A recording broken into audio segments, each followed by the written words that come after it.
Yes, welcome, ladies and gentlemen. Exciting day today. We've got Martin Flanagan, who many of you would be missing from his regular writings on the Age. And since he's left, we've been wondering what he's been doing. And it turns out he's been writing a book, A Wink from the Universe, the inside story of the AFL's greatest fairy tale, the Bulldogs 2016 premiership. It's out through Penguin right now, I think, isn't it? It's Yes. out at the moment. And Martin, you've written 17 books, Yeah. and it says and a play. Yeah, I've been, and God knows how many newspaper articles, but my wife says to me, "You're lucky you can read and write because you can't do anything else." I've just punched them out, mate. It's what I do, and it's all I do. Is it still the 2016 premiership of the Bulldogs, which we'll talk about in great detail in this, Yeah. but is it still the greatest footy fairy tale considering Melbourne won the AFLX the other night? Don't you think it's been overtaken pretty quickly? Mate, what did you make of Jack Watts captaining Port Adelaide's Wasn't that AFLX team? exciting? It's already paying off for Koshy bringing him in. What did you think of the AFLX? It doesn't move me. It doesn't grab me. And I think this is a precarious time in the history of the game. And the difference for me between AFLX and AFLW is that the women's footy is a natural growth of the game. And I think that is a really important thing that's happening. I understand that the AFL, you can mount an argument for this being a way of spreading the game, but I come from Tasmania, mate, and it's in a hell of a lot of trouble down there. And to me, it's a distraction from the real state of the game. Yeah, why do you say it's in a precarious place at the moment, the game? What do you think's driving that? Well, it only ever flourished in 4 places on Earth. That's South Australia, West Australia, Victoria and Tasmania. And it's now in serious trouble in Tasmania. So I spent from the ages of 10 to 16, I was at a boarding school in Burnie on the northwest coast of Tasmania. And one of the reasons I fell in love with footy, and it was actually a big reason, was that the schoolboy footy in Burnie was just phenomenally good. Mm. And there were 5 kids in the schoolboy competition that went on to play VFL, AFL, including Johnny Greening, who's a Collingwood legend. So, I was in a school where I wasn't happy. It was a religious school. I didn't connect to the religion at all. I wasn't really connecting with anything. And then on a weekend I'd go out on a football field and I'd see these kids doing things around me, in which I saw beauty, in which I saw grace, and their skill and daring was what thrilled me. And that's why now, if I go to an AFL game, I always want to sit on the fence. I never sit in the press box because I need to feel the pace of the game and the power of the collisions to really appreciate the skill and daring of the players. And it's when I appreciate that's when I start to get excited by the game. So I grew up in Burnie when it's an absolute castle. It's a fortified stronghold for Australian football. Burnie's now pulled out of the Tasmanian Statewide League. My last footy book before this one was with Richo. Richo comes from the Devonport Football Club. They've pulled out of the Statewide League in Tasmania. So that means from the northwest coast, from which you can get a team of champions that have played in VFL, AFL footy, we're going to be lucky to see kids from there playing in the VFL, AFL. And Tasmanian footy's been in big trouble for a long time. And I did try and beat the drum about it in the Age when I was there, but I never got virtually any response. And I remember 2 years ago, the president of the Glenorchy Football Club, John McCann, he said, the footy ecosystem in Tasmania is sick. And now, we've had 1 draft pick come out of Tasmania in the last 2 years. So Tasmania's sick. Brisbane, which won 3 premierships, which should have established them as a power in the game, they're shaky. Gold Coast are shaky.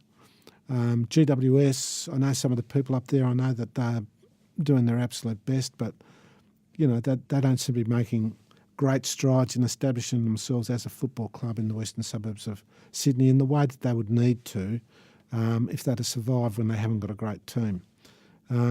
So the game in its northern outposts is struggling. Now in Tasmania, it's in a, it might be in a really serious state.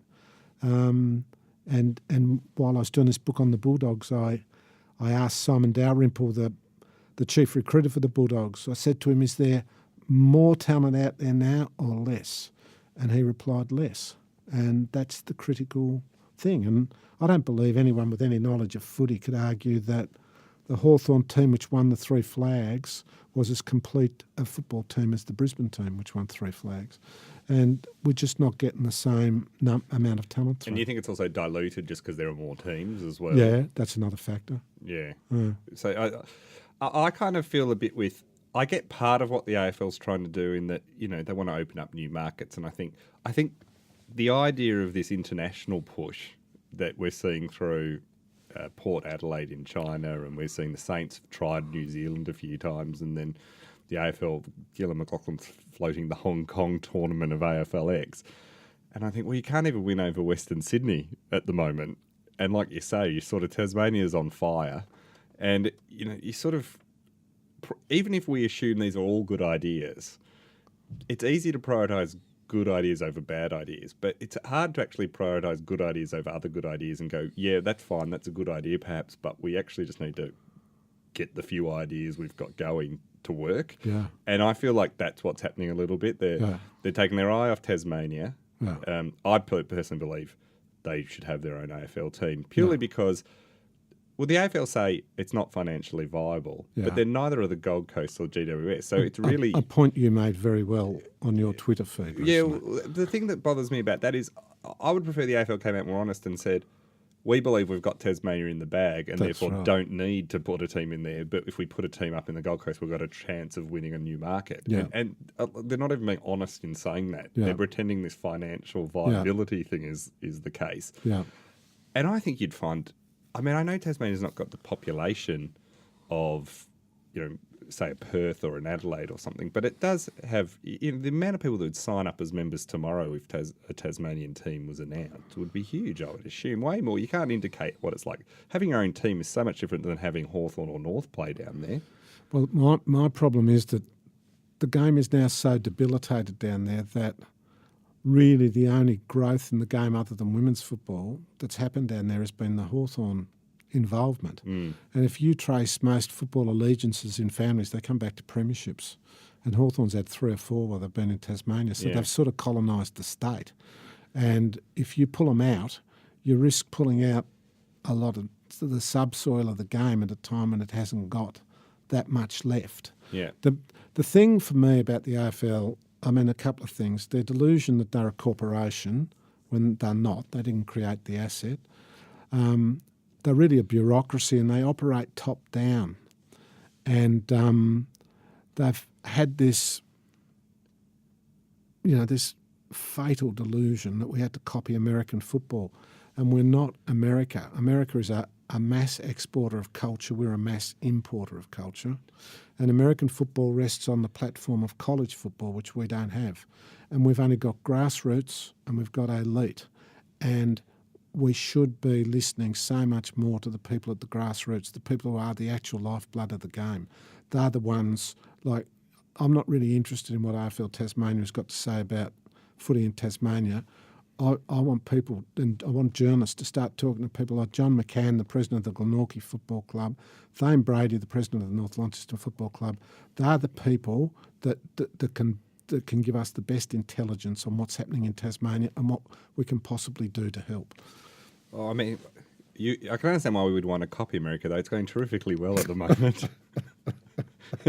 Working out beautifully over there. Well, even the NFL are in real trouble at the moment with their stakeholders and their ratings and everything are struggling at the moment. So, that's the thing. It's having the confidence in this country and doing our own thing occasionally. Yeah, but there's this great character called Gilroy Griffin III. He's an African-American who lives in LA and is an AFL nut. And you ought to get him going. He can't believe that we keep trying to copy America. He can't believe that we can't see that what's great in the game is that it's Australian. While there are problems with the game. I think there are other parts of it actually which are incredibly strong at the moment. I wish we, the AF had the confidence that some of these things that are going well, such as your book is all about it, is the Bulldogs finally winning a premiership and Richmond last year, and the fact that there's teams like even my team Melbourne, there's finally a bit of light at the end of the tunnel. So while there are some problems, we've had some incredibly exciting football, I think. I thought last season was a really fun season and enjoyable season to watch. So I feel like, they're not doing everything wrong. I feel like they get caught by these flashy things a bit too much sometimes, and without realising that the thing I think about T20 was invented because people were losing complete interest in cricket in many ways. Yeah. Partly because of oversaturation, but then AFL's having the reverse problem. It's not in that problem that cricket where it suddenly needs a shorter version of the game, I don't believe, because the ratings are up, people are going. We've seen an evenness to the competition that has not always been there. Yeah. And it's like they just have to tinker with something, even if it's going well. Well, there's a lot of people being paid a lot of money to interfere with the game. And so they do. It's a bit like that, isn't it? It's sort of like the rules of the game committee, once you create it, what are they going to... I mean, I find the zones debate one of the weirdest things that keeps coming up. It's like, it's such a bad idea, but it just won't die. The genius of the game, I mean, what makes some games brilliant and what makes other games not as good, but there's something inherent within Australian football. There's some...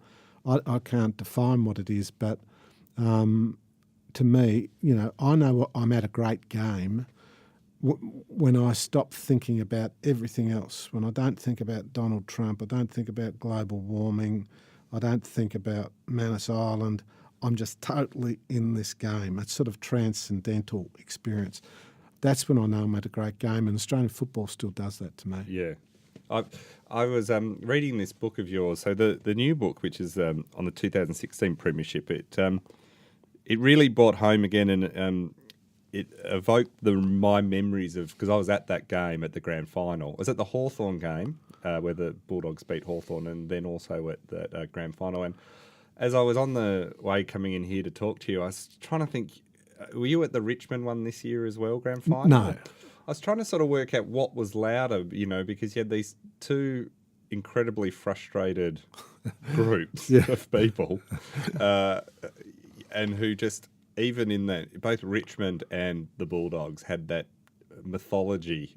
Well, it's not even a mythology, it was based on history of no matter where we are in this final quarter or at half time, we can lose this. There weren't all like Hawthorn supporters that were before the game, I reckon we got this. Yeah. And I'm trying to work out which was the louder. In some ways, I think this 2016 crowd was potentially even louder. It was incredibly loud.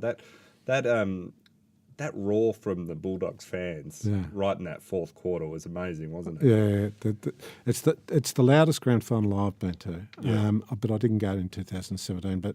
And that moment, I think it's in the third quarter, is it? Oh, no, it's the second quarter, when Gary Rowan gets the ball and everyone assumes he's marked it and it's been touched, and the umpire calls play on and no one can hear. Yeah. And I think he runs towards Rowan, and I think he calls it out 7 times, and it's not until the 4th or 5th time. He's like a police car just coming, play on, play on, and no one can hear him. Yeah.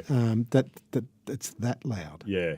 That was the thing. I mean, I remember going to Geelong when they won their first premiership in a long time against Port Adelaide, and the crowd was loud at the start, but it was such a thumping. Yeah, and it was so obvious that the Cats were going to go away with the premiership from about halfway through the first quarter. Yeah, that game had a weird feeling. It had a feeling of relief. Yeah, the whole time. Yeah, it did have a weird feeling. But they had sort of 3 quarters to kind of go, this is just fun to watch. There wasn't that tension of this could go wrong at any moment. Yeah. And so that's why I think like the last 2 grand finals have been absolutely terrific. And I was interested in reading your book, because I know you spent 1993 with the Dogs in your book, Southern Sky, Western Oval. And I was interested in how much, now coming back to this club over a fair period of years, What did you notice were the differences with how players behave and how clubs operate, or is there still a heart there that's not that different? I think all of the above. The first thing that struck me was that this generation of young men are so much more equipped or at ease with expressing themselves verbally. Mm-hmm. And then you meet a young man like Easton Wood. I mean, he's a really unusual young man. He's incredibly brave, but he's nearly gave footy away in his youth because people kept shouting at him, and he didn't like people shouting at him. And he didn't like them always putting it on him to be tough, and because he felt he was a different sort of person, and he wanted to be the person he was. He's got a very different idea of masculinity, and he's a very interesting young man, and he was the first one I met. But all the players, they were all like. When I was there in '93, the two things which overwhelmed me was that how quiet the place was. I couldn't believe how quiet it was, and it was a very introvert club, and there was no history up around the walls. And I'd been there sort of about 2 or 3 months, and I thought, how am I going to write a book about this? And that's when I started reading everything I could on the history of the western suburbs and came at it a different way. That was the year Wheeler, the coach, got him to jump out of the aeroplane because he was trying to make them less introverted and bring them out of themselves. So that was the first difference I noted, was how much more verbal and how much more open and at ease with being open this generation of players was. The second thing that really struck me, the more I got into the book, is that, so much is demanded of people who play AFL football. I don't know enough about other elite sports to know if it's the same, but AFL football, I think I say in the book, it's a human laboratory, and it's the competition is ultra competitive, and the whole thing is highly scrutinised, and it's not enough that the players have to give their bodies, and I mean some of the injuries they get are quite shocking, but more and more they have to give of their heart, their mind, their spirit. And it doesn't surprise me at all that there is depression amongst AFL players, because at the end of the day it's only a game, and one of the prescriptions for depression is putting a lot of energy into something which then doesn't give you that amount of energy back. So that was the next thing that I couldn't get over. But it was still the same, still had the same president, but the Dogs are a different club. And in '93 when I was out there, like the old footy clubs, like Melbourne's got a fantastic history, which is quite unlike anyone else's, but a lot of the other clubs, like North Melbourne was the old Catholic club, and Carlton was set up by Redmond Barry, who's the bloke who hanged Ned Kelly, and he was a Protestant Irishman, and Carlton were originally a Protestant working men's club. So in the Heritage Round, that's why they play with orange. Orange is part of their colours. They're an old orange man's club. Where the Dogs were different is that after the depression of the 1890s, which was a terrible depression, and then the 1930s, the western suburbs of Melbourne became an expression of Labor politics and trade unionism. And I remember Charlie Sutton saying to me, they're a working man's club. They always have been, they always will be. And he told me the story of the player who they reckon was better than Alan Hopkins, who won a Brownlow medal, that the Dogs were going to recruit and then didn't recruit because he crossed a picket line. But at the Dogs, everyone was equal. That was the thing. And I remember Ricky Jackson, who played with Melbourne, he said to me, they say they're dog footy clubs, but here it's true, everyone is equal. And everyone at the Dogs is equal. And one of the amazing things to me about the 2016 premiership is that everybody involved at that footy club feels part of it as much as the players. Like everyone, the trainers, the women who work in the footy department, they all believe they were part of it. And in 2016, I got a friend who's a doorman at another AFL club, and he said the senior coach didn't speak to him all year. That would never happen at the Dogs. So and part of that's Beveridge and the sort of his idea of leadership, but that's that aspect, that egalitarian aspect of the Dogs, that's still there. For people not from Melbourne, what you outline very well in your book. What is the West? What's the West of Melbourne? How is that different? You talk even about how the geography of Melbourne has shaped the different sides of Melbourne, the east as opposed to the west. Well, when the whitefellas first get here in the 1830s, there's a freshwater river which becomes the Yarra, and so that's where the settlement starts. And then there's a saltwater river which they call the Maribyrnong, which becomes an industrial drain. It becomes an industrial sewer, and there's a terrible smell around it.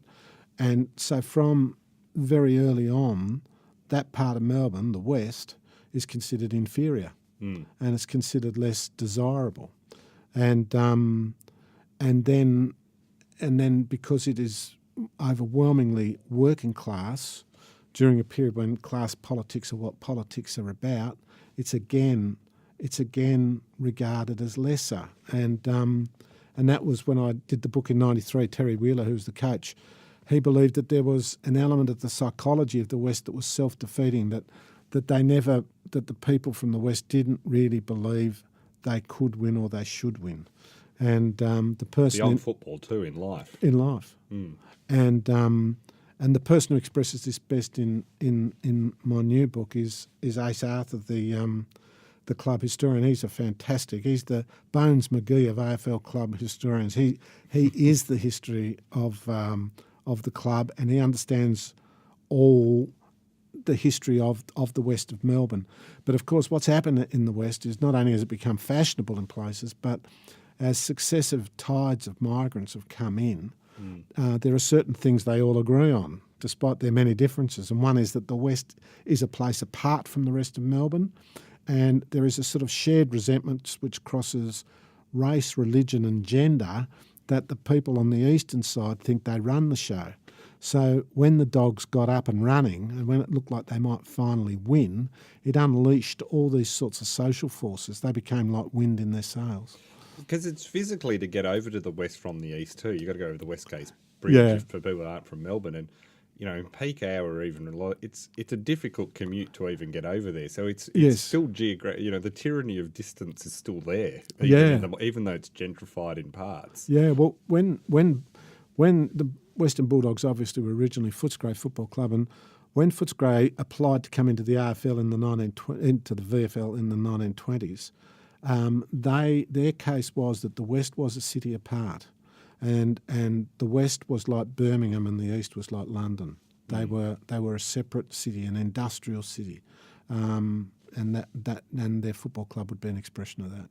The Bulldogs have come so close, even recently, in the 90s to disappearing. The VFL really wanted them merged or gone, basically, didn't they? Yeah, in 1989. And people often say to me, like, who do you barrack for? Or, but I barracked for Geelong as a kid, but when I got to Melbourne in 1985, I got involved with Fitzroy.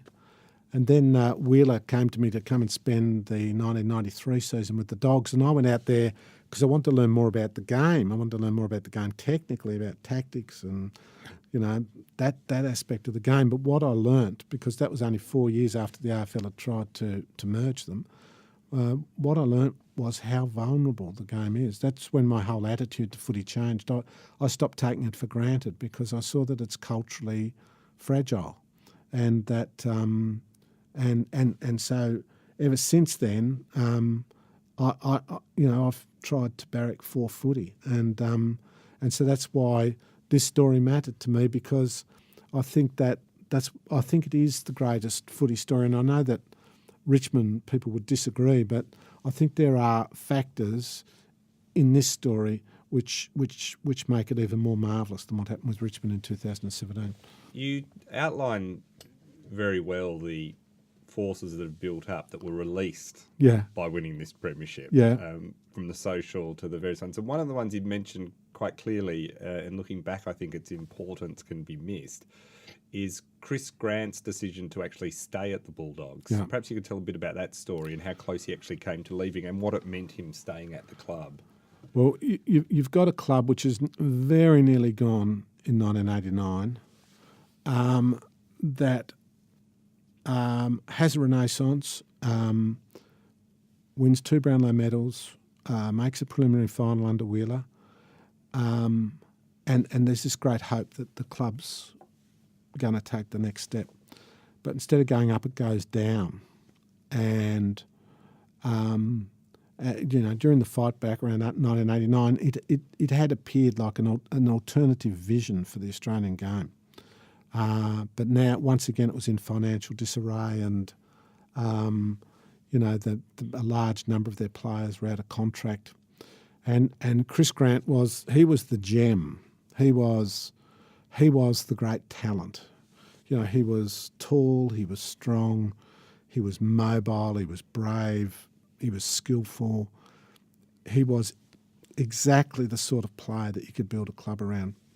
And Port Adelaide had just come in, and they had, a history of success. They put the big offer to him. Had he gone to them, he would have played in the premiership. And had he gone, it would have been like pulling the plug out of the bath, because, the club was in such financial trouble. And at this crucial moment, this kid writes him a letter offering him his pocket money of 20 cents a week because he's heard it's about money and he wants him to stay. And that story is part of Bulldog folklore. But Chris Grant is like Sir Galahad, he's a Camelot sort of figure. He's a Bulldog legend, and and this sense of the Dogs being a luckless club, which runs really strongly, deeply, powerfully in their psyche.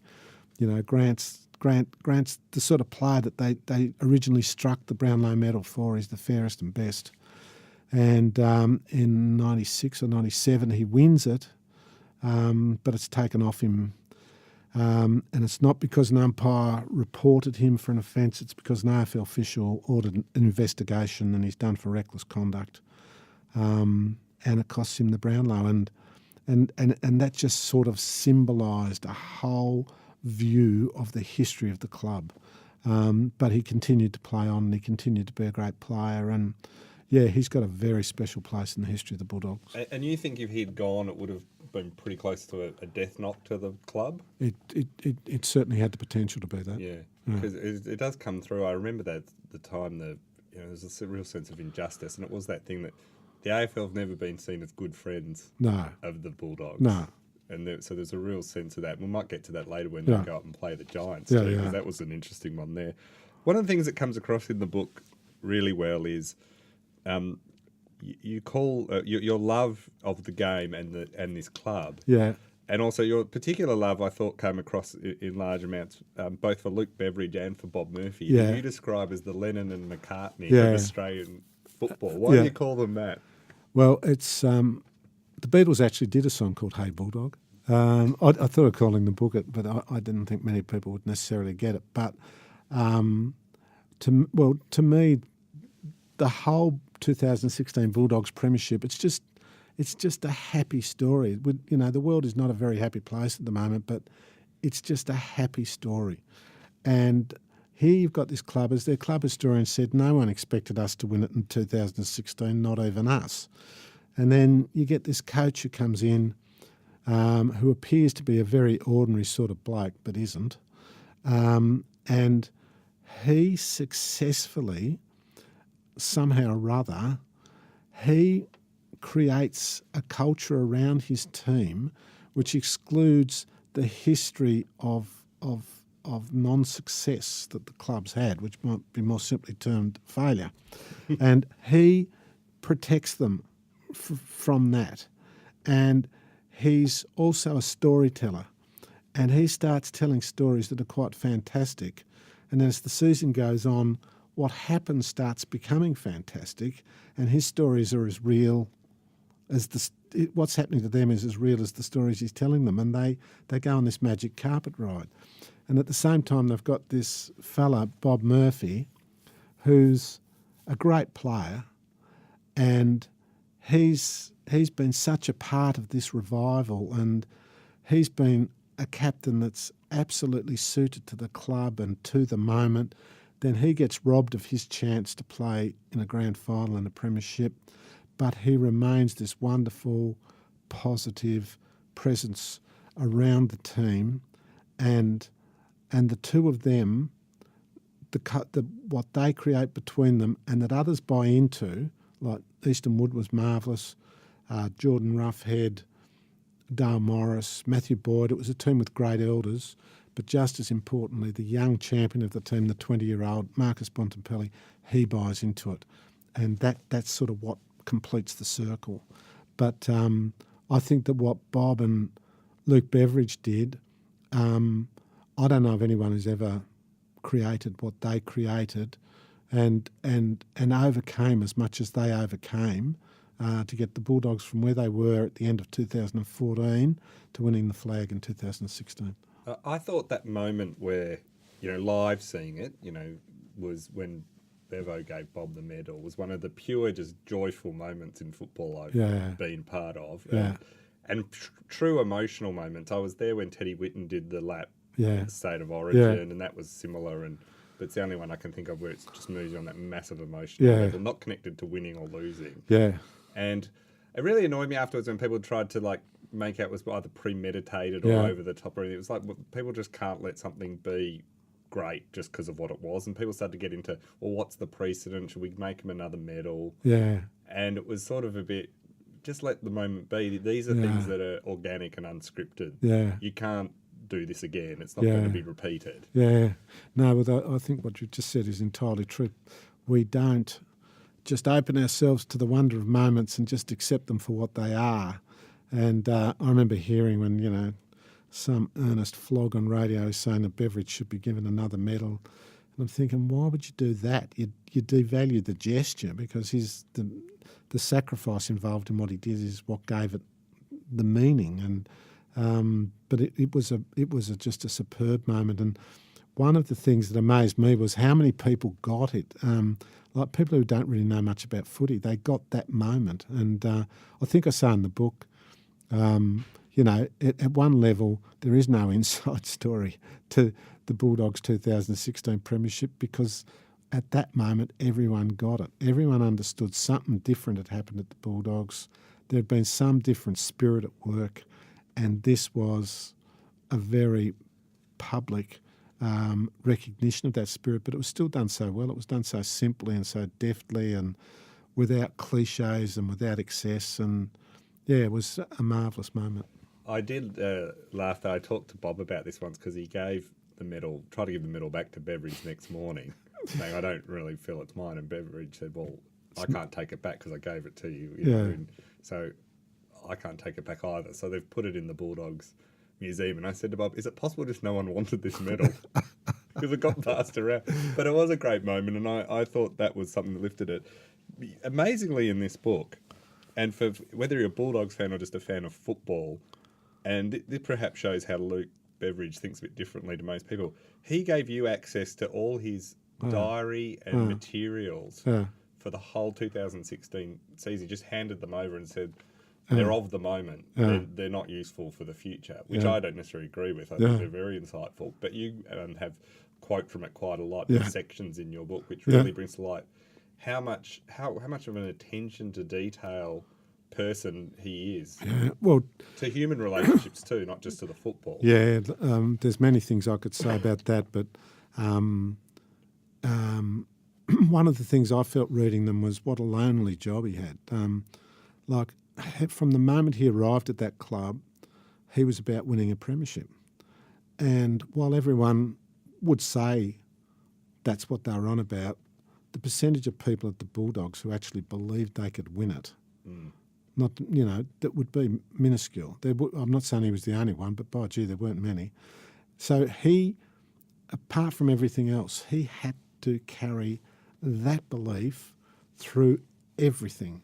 And they suffered two, I thought, demoralising losses in the course of that year, one to Geelong and one to GWS. And I remember after the GWS game, there was one media report which said there was not one Bulldogs player who won in his position, not one. And you could not. And the same with the Geelong loss, they just got murdered. And you look at those games and you think they cannot possibly win a premiership. You know, they're going to finish. They're going to be lucky if they finish seventh, and that'll be the end of them. You know. And they had injuries too. Oh, they had terrible injuries. Terrible injuries, and then they also had. When you look at their run to the grand final, they had to go to Perth and they had to go to Sydney. Yeah. So a few times I've heard people say, "Oh, everything just went right for the Bulldogs." Yeah. And you're like, "Really?" Yeah. I don't think it really did. Like, I think they overcame. Yeah. More than people probably give them credit for. Oh well, I think statistically only Fremantle had a worse run with injuries. Yeah. But just to go back to Beveridge's notes, so that's one thing. Like he's got this great lonely quest. He has to shield them from disbelief, and he has to keep alive the belief that they can win it, and he does. So that's amazing in itself. But the other thing that's fascinating about him as a person is he's this very. I think he's wise, and I think he's got great people skills. And all the players, when I interviewed them, they all said that you know they never doubted that he cared for them. But at the same time, he can be very hard in his judgments. And the way he views the game is that he watches every game and he records the errors because he believes, like when they lost in the final to Adelaide in 2015, I think when he reviewed that game, I think he found 78 errors. And he said, if I fix 10 of those errors, we win. And that's how he coaches. Like he records the errors and then it's a matter of correcting the errors. And so it's all about a quest for improvement, but he doesn't do it in a way that is destructive of people's confidence.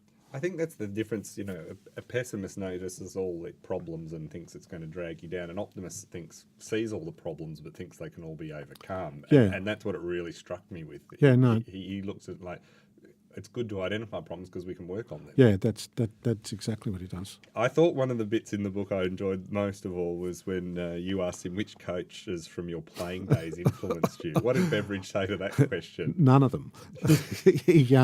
He's very, very candid. He said none of them had the full. He thought none of them were the full package. None of them were the full package. Yeah. I think John Northey was the one he came closest to being very almost like basically complimentary. No, well, he loved Northey, and he said Northey made you want to play for him, and he said at some level a player has to want to play for his coach, and he certainly excites that feeling in people.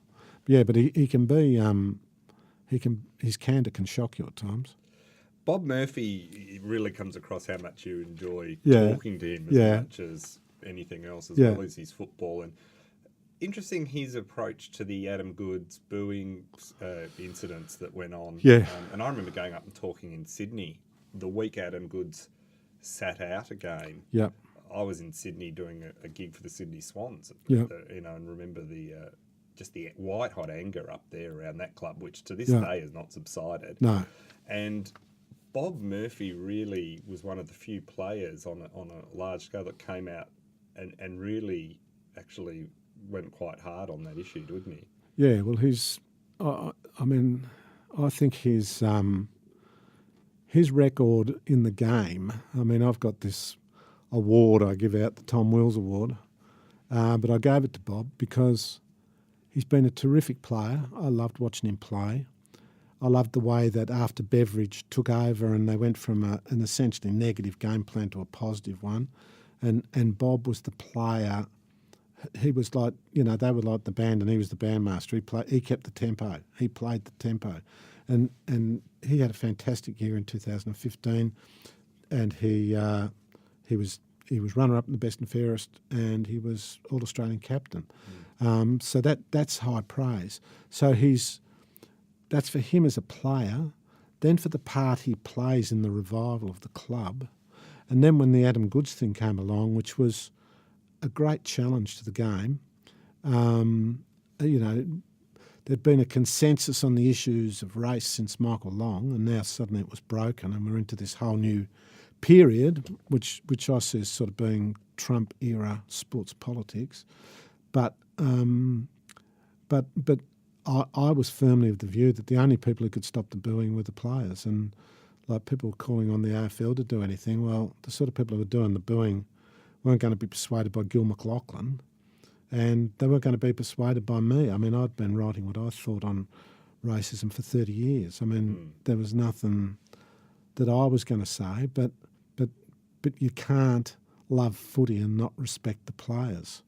And so if the players took a stand, I thought they could have a real effect. And I was always surprised Hawthorn didn't take more of a stand because, if Cyril Rioli and Sean Burgoyne and Brad Hill had fronted the camera and said, when you boo Adam Goodes, you're booing us.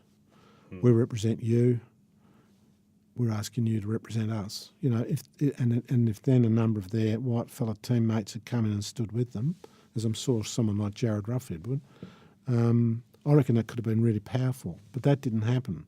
So that was why Bob's stand was so important. And in some ways, it showed up the game. I felt that was a time when the game as a community really failed in many ways. I thought the AFL Commission did fail in that they didn't even really put on... In fact, I know there were disagreements at commission level of how much Goodes had bought it on himself, which I found staggering. Yeah. And I found a lot of the clubs are a bit too silent, or even the media. There were some that sort of were very much like, well, you're allowed to boo at sport. And it's like, well, hang on, there's a bit more going on here than that. Yeah. No, it was a major episode, and I thought it could have continued into the following seasons. I thought it could become a continuing blight on the game. But the day will come when Adam Goodes comes back and does a lap at the MCG, and he'll get a standing ovation, because you've only got to look at the history of sport over, the last 100 years to realise which way the historical tide's moving. That's right. That's the one that gives me hope on some of these issues. That the long-term victory hope is there. So the Bulldogs have this interesting season where you would hardly say at the end of the season they were seen as a dominant club. They were starting to hit a bit of form, but when they went over to the Eagles, I remember that night very much. I was up in Sydney, and I actually had a gig on, and then the gig I'd organised to finish bang on just before the game started. And then invited the whole crowd at my gig to come down and watch it at a pub next to the gig. Yeah. So we all went down to watch it.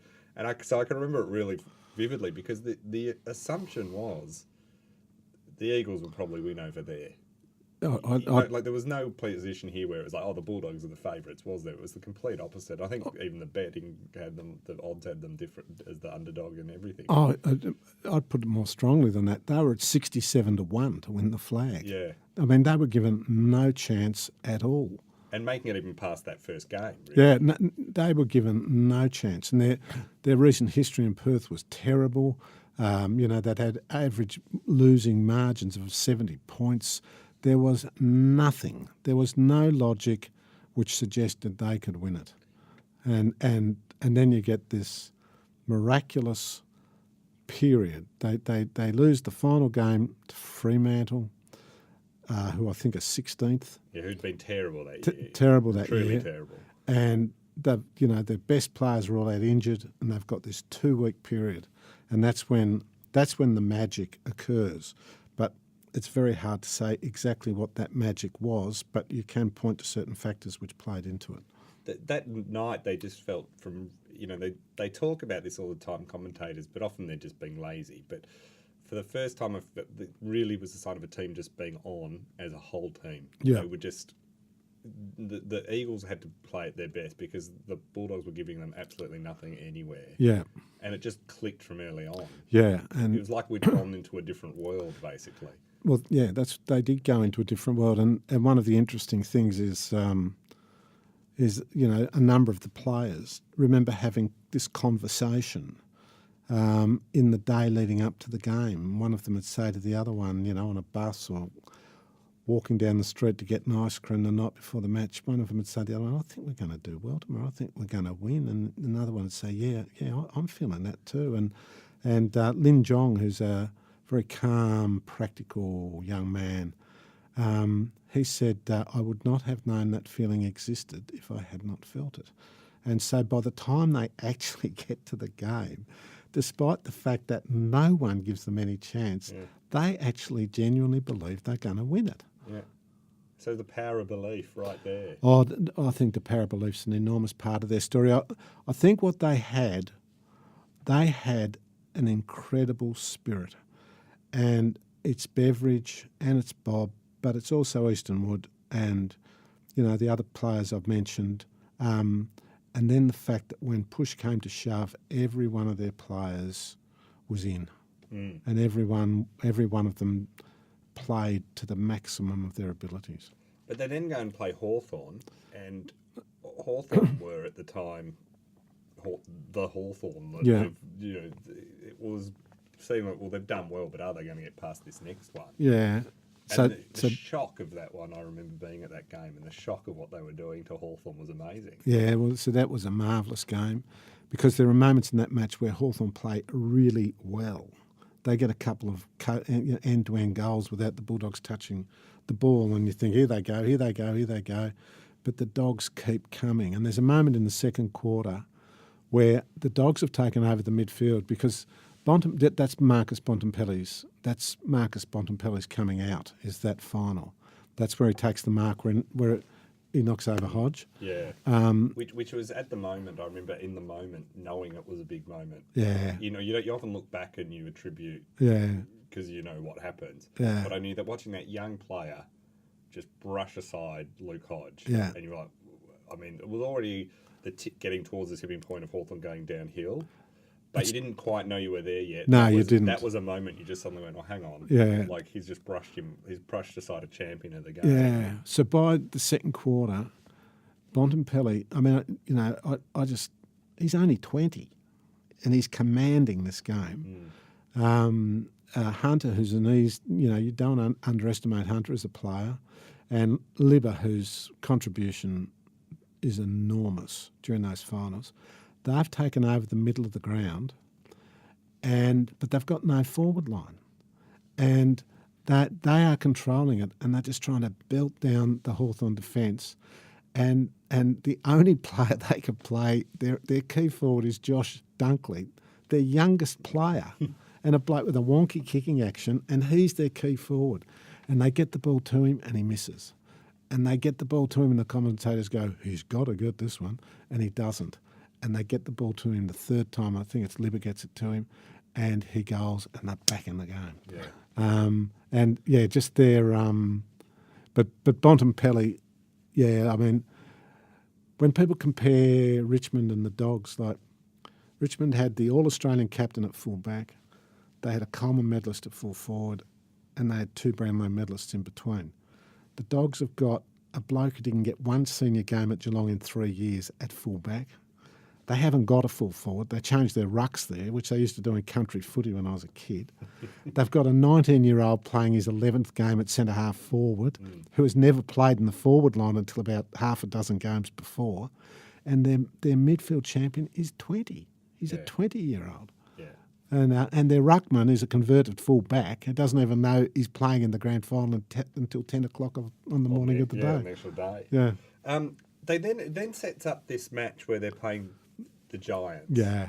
And to me, this was, both in hindsight and at the time, this to me was a pivotal moment for the game. Yeah. Because you had, and even if you think that the GWS and opening up the game to that is a sensible thing to do and we're doing and everything, you couldn't help but think, here we've got this club that has emerged out of the west of Melbourne, inequality, rusted on fans who have been through absolutely everything bad that the footy can do to a fan base. Yeah.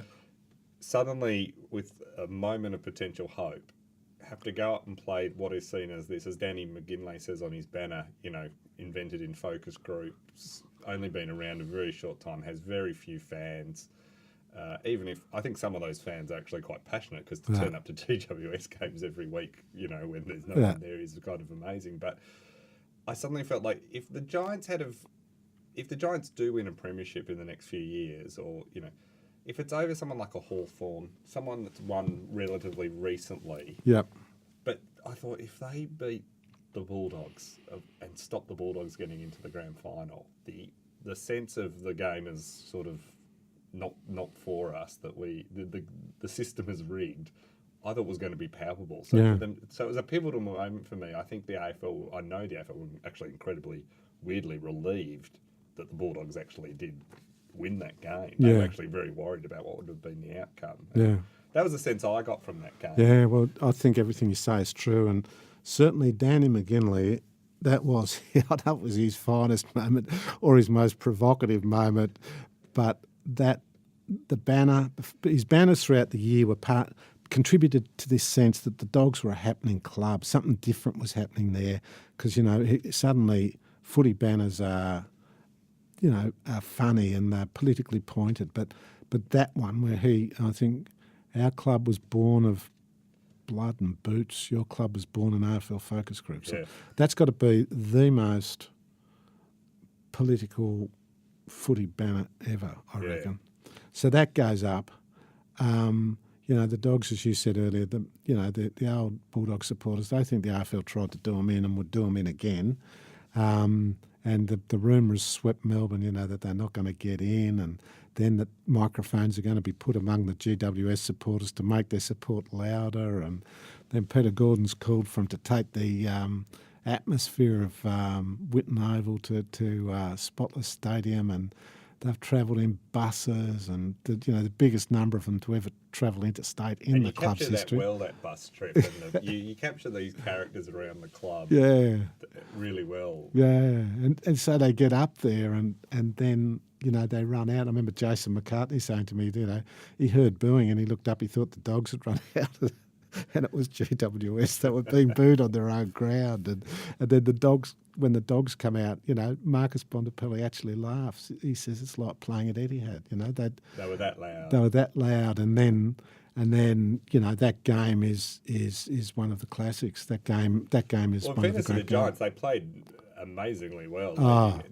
Brilliant game. That was a game that, this is where I say to you that, that the game is in many ways in great shape. When you see a game like that, you're reminded this, people talk about it used to be better then, or it used to be. That was one of the games of my footballing life. I still, I was on Fox Footy recently and I ended up watching the whole thing again. It's like finding an old album. This is terrific. Yeah, and two sublime moments, one being the goal that starts with Matthew Boyd kicking in, and I think there's 11 intersections involving Dogs players where they either tap it on or handball it on, and Libba does one of his dives into a pack and a handball over his head, and Stringer's about to get buried, and before he just taps it down, and Dalhouse gets it, and he runs a goal, and he gets run down, and just before he goes down, he gets the handball of hope out, and then Clay Smith, who's this incredibly dramatic figure in the context of that game because he's had one of his best friends die in Darwin that week. And he comes for the ball with Ryan Griffin, the former Bulldog captain, and it's down to that collision, that massive collision, and Smith wins and knocks the ball, and Caleb Daniels runs through on goal. And, that's just one of the great moments. And the other great moment in that game is JJ's run. JJ was so important to the Dogs, and a lot of the commentary after the grand final I thought was unfair about whether or not he should have won the Norm Smith, because as Tom Liberatore said to me, the measure of the Bulldogs is you can make a case for about half a dozen players winning the Norm Smith. I think that's often in any great final. You've got to have at least 3 or 4 players playing almost at a Norm Smith level. Yeah, and then I remember Richmond fans having the same argument this year about Rance and others of who should have won it. I thought, gee, it's a good problem to have, isn't it? Yeah. Arguing who should have won, who of your players should have won Norm Smith. I'd be happy to be presented with that one day. Yeah. You're right about, you remember Griffin and the Tom Boyd. It was almost like this collision of these two sides that had history in the off-season with the trades. And reminds me, football can still throw up these moments that if you'd written that in a fictional book, it would have seen as contrived. That's true. That's entirely true. And then here it was happening right in front of us, and to be such a great game. Yeah, and that run of JJ was so important to them because they Len Smith in the 1960s when he coached Fitzroy, he didn't have a tall team, and the only way you can win if you haven't got a tall team is run the ball. He worked it out in the 1960s, and the Dogs, they did not have a key marking forward. The only way they could win was to run the ball. And JJ was like the outboard motor on the back of the boat. He was incredibly important to them. And that was why once he got in the gate in 2017, that was a big problem for them. But in that match, he makes that wonderful run. I think teams have realised you've got to stop him, basically. Yeah. That was the thing. Yeah. To see what Bevo does to free him up. Yeah. Getting to the grand final, you start off in your intro where you recap as it starts to dawn on people that the grand final could actually be won by the Western Bulldogs. Yeah. You have a great phrase in there called during the third quarter, where you say, "Hope's arrived at the ground," and you talk about naked, dangerous hope. Yeah. As a Melbourne supporter, I very much relate to this. Yeah. What do you mean by that? Naked, dangerous hope arriving? It's nothing worse for a football supporter, is there? No, and if you really love footy, you invest in it consciously and unconsciously, and when you see a side like the Dogs, like I'd love to see Melbourne win one. I'd love to see St Kilda win one. I'd like to see Freo win one. But when you invest in a side like that, you're investing more of yourself than you know, and suddenly, you're feeling hope in this naked, elemental way that you can't remember when you last felt it, and then you think, hang on, if they lose, I'm going to crash down from that height. Yeah. And that's why Ace Arthur, the club historian, he goes to the grand final accepting that they're going to lose. Yeah. But even that doesn't work. That's like trying to trick you. I've done that myself. To try and trick your brain into pretending you don't care. And, but then, like you say, hope arrives at moments and you suddenly start to think, well, hang on. Yeah. And and Richmond supporters know this better than most. That's the thing that kills you. The hope kills you. Yeah, the hope kills you. And by the third quarter of the grand final, it was apparent the Dogs could win it. You could see it across the ground. Yeah. They were starting to get an upper edge. Yeah. It wasn't a sure thing. But you did start to give that sense. Yeah. But if you're a neutral, I don't think if you're a Bulldog supporter, you felt that. No. I remember sitting next to, I was on the second level, which I think I was in Southern Stand, the second level. You were in a similar spot, I think. And I was sitting next to this woman who was there by herself, Bulldog supporter of 45 years. And so we just got to, I'd had to do a few gigs at the ground before the grand final. And so I ended up sitting next to her. And so we chatted and she said, tell me we're going to be okay, And I was like, I think you're actually all right. And she's like, oh, and it was just delightful watching. And I've recounted this before, but one of my favourite moments of that game was behind us we had 4 young blokes who were Swan supporters. Yeah. Barrack very hard all through the game, but not swearing or No. very fairly, funnily, but really into it. And then we had this lady next to me, and then on the other side of her were two older gentlemen who were both rusted on Bulldogs fans, and they were all barracking all game. And then once the Bulldogs had won, everyone stayed till the end of the presentation, so Bob and Bevo and all that stuff. And then it became obvious, like they just were doing walking, when they walk around the stadium a few times and they play the song over and over and over. And the Swans, these young guys were ready to go. And one of them leans over to this lady and says, oh, excuse me. And I think, oh, what's he going to say, And he says, I just want to say enjoy it. I remember our one, a few years ago, and it's a great feeling. You really enjoy the night. And then just leaves. And I thought, how many sports does that happen where these, they've just lost the grand final, the Swans, and he's got the presence of mind to say that, and say, tell the Bulldogs fan to enjoy it. I just thought it was a great football moment and summed up what that felt like at the ground there. Well, a few of the Bulldogs players, some of them, Jake Stringer, he couldn't get over it. A Swan supporter came up and said he was glad that he'd won the premiership, and that utterly confounded Jake Stringer. That was contrary to sport as he understood it. Yeah, I don't know if I'd be that nice if I was with, but it does show that there is that thing like you are all part. That's the thing I think about football is so amazing. We're all connected through it. We're all part of something bigger, even though we have our own team. Yeah, we do have that sense, don't we? Yeah. We actually do like to see, as much as we don't like to admit it. I enjoyed watching the Richmond fans celebrate theirs, and I enjoyed seeing the Bulldogs fans celebrate theirs. It really was like you do see, what we all have these shared experience of what others are going through. Yeah. Except for Hawthorn fans because they're awful. But the grand final though, you touch up on one of the interesting bits I thought, and this is from someone who you've spoken to every player. You've spoken to everyone at the club. Yeah. You've spoken to fans. You Yeah. tell great stories of people who were overseas when Yeah. they were trying Yeah. to watch the final. Yeah. And so you really do give this sense of how it affects all these different people. But then you say towards the end of the book that in a conversation you had with Bob Murphy, I think you were on the phone, Yeah. that you were saying no one understands why the Doggies won. No one knows the answer of actually why they won. Different people know different bits Yeah. of why. Yeah. But no one really does. I thought Yeah. that was a really interesting thing because it is like that with it's why we can never predict football because there are so many bits that go into it, isn't there? Yeah, I suppose it's that. And I think in this case, I think Beveridge, when I tried to corner him on what happened during the week of the bye, and he said it's a mystery underpinned by good method. And I think that's what the Bulldogs premiership is. It's a mystery underpinned by good method. But I think at the end of the day, you know, they were the team that finished seventh. But once they got the idea into their heads that they could win it, there was something about their. It wasn't that they won it so much as no one could defeat them. Mm. They had something that just held tightly and strongly and just withstood whatever was thrown at it. Mm. It's going to be very interesting to see how they go this year too. Yeah, it is. It is. It is. I mean, wouldn't it be amazing if Essendon won this year? Come back from everything they've gone through. Yeah, and then you'd have 3 premierships in a row.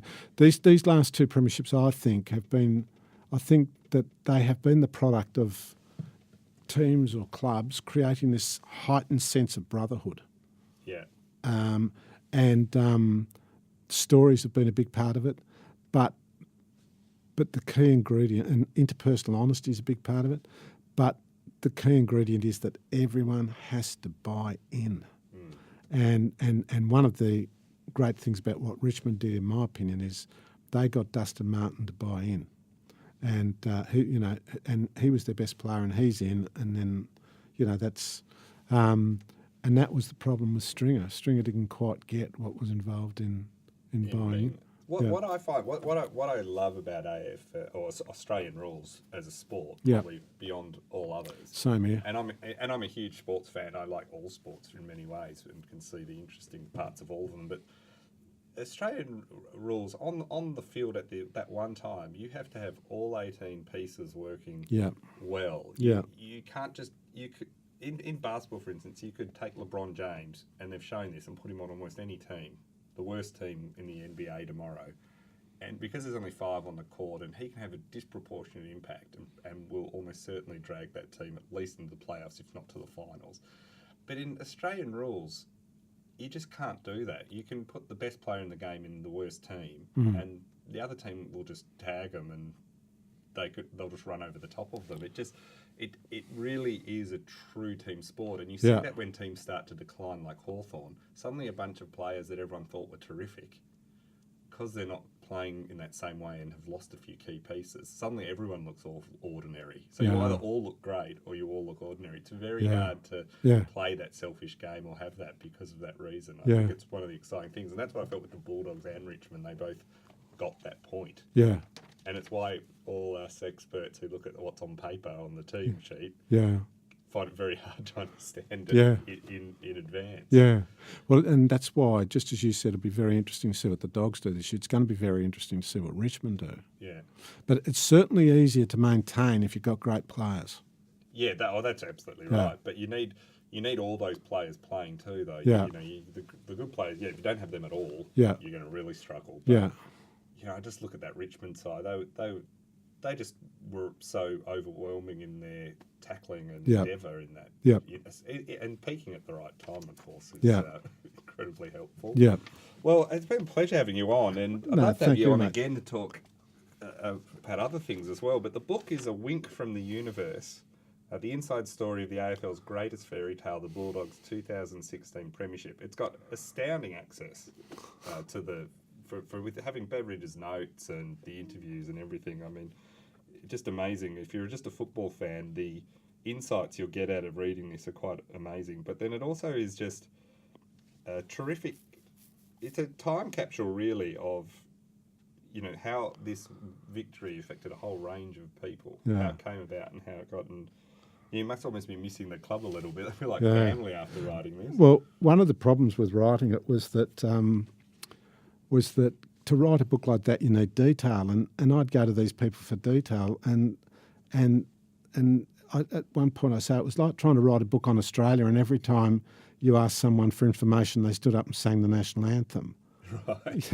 And at one stage I asked Paul Maher, one of the trainers, to help me, and I told him the problem. He said, I'll find out some things from the trainers for you. And he came back, he said, I see what you mean. He said, every time I ask the trainers about something that happened last year, they start telling me how much they love Bevo.